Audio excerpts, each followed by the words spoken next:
Hello दोस्तों, पढ़ते हैं आज की फिर से एक नई कहानी के साथ। और आज की कहानी हमारी बहुत अच्छी है और आपको बहुत कुछ सीखने को मिलेगा।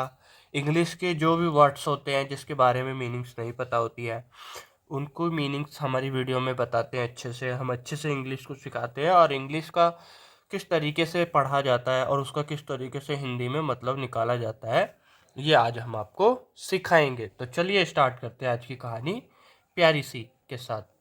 आज की कहानी है हमारी the greedy dog. The greedy the तो एक कॉमन सी चीज है जो वस्तु की चीजों में प्रयोग होता है। तो ग्रीडी डॉग का मतलब होता है लालची कुत्ता। यानी कि आज की हमारी इस पर एक कहानी है। तो चलिए स्टार्ट करते हैं। A dog found a juicy bone to eat. यानी कि एक कुत्ते को मिली एक रस भरी, जूसी का मतलब होता है रस भरी, हड्डी खाने को। एक कुत्ते को एक हड्डी मिली रस भरी खाने को। ऑन द वे मतलब रास्ता, ऑन द यानी कि पर, यानी कि रास्ते पर एक कुत्ते को हड्डी मिली रस भरी खाने को। So the dog had to cross a bridge. यानी कि कुत्ते को पार, एक पुल पार पार करना था, एक पुल पार करना था। Build over a small stream. Stream का मतलब होता है धारा, यानी कि एक छोटे सी धारा पर बने हुए ब्रिज को पार करना था। तो यहाँ पे एक छोटी सी धारा पर बने हुए पुल को पार करना था। तो वाइल क्रॉसिंग द ब्रिज, यानी कि जब पार कर रहा था, आईएनजी लग गया तो रहा, यानी कि जब पार कर रहा था पुल को, तो ही सा हिज रिफ्लेक्शन। रिफ्लेक्शन का मतलब होता है प्रतिबिंब, स्वयं को देखना। कहाँ देखना? पानी के अंदर। सो उसको प्रतिबिंब कहा जाता है। तो उसने देखा अपना प्रतिबिंब इन द वाटर, यानी कि पानी में। तो यहाँ तक कितने अच्छे से हमें कहानी समझ में आ गई है। तो चलिए आगे पढ़ते हैं। सो सीइंग इट, यानी कि उसे देखने लगा, उसे देखने लगा। सो ही थॉट दैट, उसे, थॉट यानी लगना, उसे लगा कि, दैट यानी कि की भी होता है और एक यह भी होता है, यानी उसे लगा कि देयर वॉज अनदर डॉग, यानी कि यहाँ है दूसरा कुत्ता। अनदर यानी दूसरा, दूसरा कुत्ता है। विथ अ बॉन, यानी कि एक हड्डी के साथ, एक हड्डी के साथ यहाँ एक दूसरा कुत्ता भी है। तो उसने कहा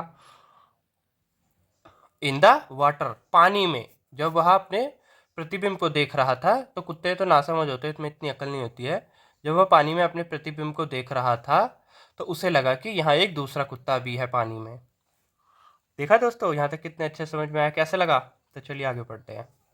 थोड़ा सा ऊपर कर लेते हैं कहानी को, ताकि आप सभी को अच्छे से दिखाई दे। चलिए। सो हाउ नाइस, यानी कि उसने कहा कितना अच्छा होगा, कितना अच्छा होगा। तो उसने कहा it's would be to take that's bone away. Away यानी कि दूर, यानी कि उसे ले जाना होगा।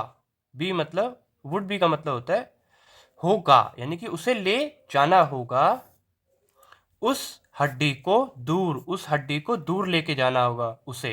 तो उसने कहा फ्रॉम द अदर्स डॉग, यानी कि दूसरे कुत्ते से उस हड्डी को, उसे वह लेके जाना होगा दूर। उसने क्यों कहा ऐसा? क्योंकि वहां जो अपने प्रतिबिंब को देख रहा था, तो वो भी हड्डी लिए हुए खड़ा हुआ था और वो भी, तो वो इसलिए उसको देख के कह रहा था कि उसे उस हड्डी को दूर लेके जाना होगा।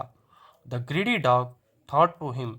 थॉट टू हिम का मतलब होता है स्वयं, हिम का मतलब होता है हिमसेल्फ का मतलब होता है स्वयं। यानी लालची कुत्ते को लगा, स्वयं को लगा, क्योंकि वह अपने ही प्रतिबिंब को देख रहा था, तो उसको ऐसा लगा कि उसे उस हड्डी को उस कुत्ते से दूर लेकर जाना होगा, लालची कुत्ता। सो इन वंडरिंग, सो यानी कि वंडरिंग का मतलब होता है विचार करना। सो विचारों में, बहुत विचारों में उसने, जैसे उसने बहुत विचार किया इन, उसके बाद देखते क्या हुआ दोस्तों। The dog started बर्किंग। विचारों में जैसे उसने लगा कि हड्डी को खतरा है, तो उसने क्या करा, कुत्ते ने कुत्ते ने शुरू कर दिया भौंकना। The dog started barking. Barking मतलब होता है भौंकना, स्टार्टेड का मतलब होता है शुरू करना। कुत्ते ने भौंकना शुरू कर दिया। द मोमेंट, मोमेंट का मतलब होता है क्षण, या जैसे ही, क्षण कहा जाता है। The moment he opened opened his mouth, यानी कि जैसे ही उसने खोला अपना मुंह, the bone fail into the water, यानी कि हड्डी गिरी पानी में, इनटू यानी कि में, पानी में गिर गई। जैसे ही उसने अपना मुंह खोला उसकी हड्डी पानी में गिर गई। थस, थस का मतलब होता है इस प्रकार, इस प्रकार। The greedy dog did not get any bone, यानी कि इस प्रकार लालची कुत्ते को नहीं प्राप्त हो सकी कोई भी। डिड नॉट का मतलब नहीं, गेट यानी कि पाना, यानी कि नहीं प्राप्त हो सकी कोई भी हड्डी। And lost his bone too, too का मतलब होता है भी, और खो दी अपनी हड्डी को भी, और खो दिया अपनी हड्डी को भी उसने।